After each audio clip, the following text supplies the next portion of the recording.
శివ మహాపురాణంలో ఎంతో చక్కగా ఈ చాతుర్మాస విధి గురించి ఇవ్వటం జరిగింది. శివుణ్ణి పూజించటం ఈ 4 నెలలు ఎంతో ఉత్తమం. శివ పూజకు తప్పనిసరిగా మనము విభూతిని ధరించాలి.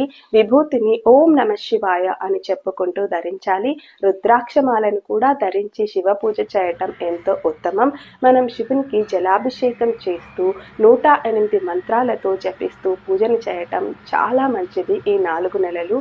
ముఖ్యంగా సోమవారాలు, అలా 16 సోమవారాలు మనము కంటిన్యూస్ గా శివుణ్ణి పూజించటం వలన మనకు ఎంతో స్పిరిచువల్ గ్రోత్ అనేది లభిస్తుంది.